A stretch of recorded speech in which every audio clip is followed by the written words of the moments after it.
Bonjour, aujourd'hui nous allons aborder le sujet du stress de l'étudiant durant une session d'hiver. Dans cette vidéo, nous allons vous présenter 5 aspects du stress que nous avons décidé de développer comme sous-thème par rapport au champ d'action du sujet principal. Nous allons commencer d'abord avec le stress et la santé, le système éducatif comme source de stress, le stress et la réussite scolaire, la saison hivernale comme source de stress et finalement l'importance du stress. Stress et santé. Selon une étude effectuée sur le comportement des étudiants vivant au Canada, durant la session d'hiver, près de 90% d'entre eux ont dit s'être sentis débordés par l'ampleur des tâches à accomplir au cours de la dernière année, alors que plus de 50% ont dit se sentir désespérés et que 63% ont plutôt relevé souffrir de solitude, selon la presse de juin 2013.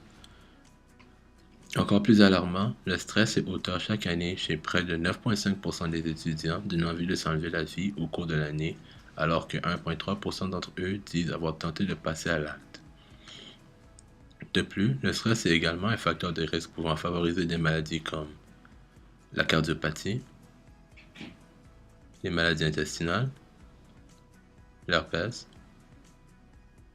et des maladies mentales et surtout de forts épisodes dépressifs.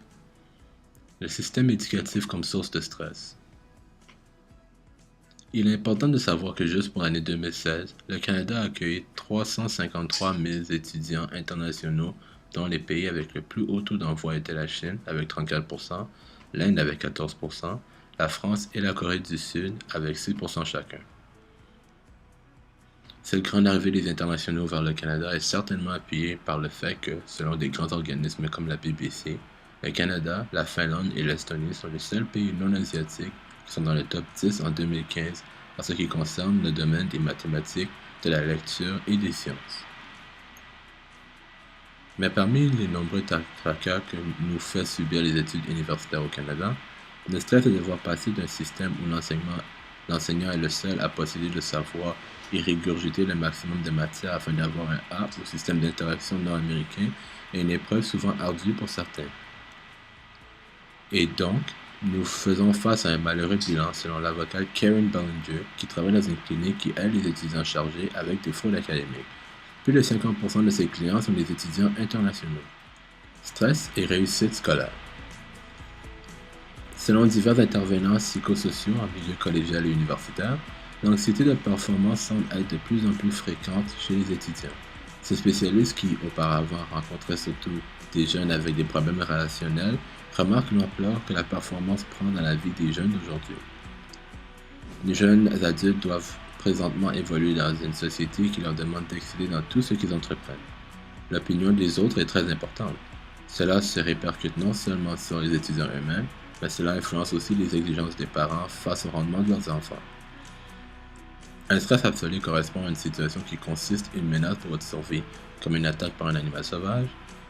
Un stress relatif correspondrait plutôt à un examen, une situation qui peut vous rendre anxieux, mais qui ne vous met pas réellement en danger de mort. L'anxiété de performance, c'est lorsque votre cerveau ne fait pas bien la distinction entre un stress absolu et un stress relatif. Lupien, 2010. Vous percevez une situation d'évaluation, qu'elle soit scolaire, sportive ou même professionnelle, comme étant un danger. Saison hivernale comme source de stress. Avec l'hiver, nous observons une réduction du nombre d'heures de clarté.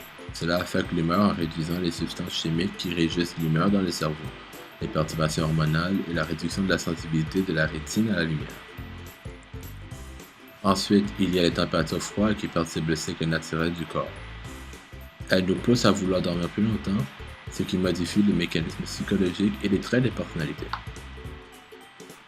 Selon Center for Addiction and Mental Health, CAM, le plus sévère des changements saisonniers est le désordre affectif saisonnier, ou Seasonal Affective Disorder, SAD en anglais, qui est caractérisé par le sentiment de manque d'espoir, léthargie, le surplus de sommeil, l'augmentation de l'appétit et de prise de poids.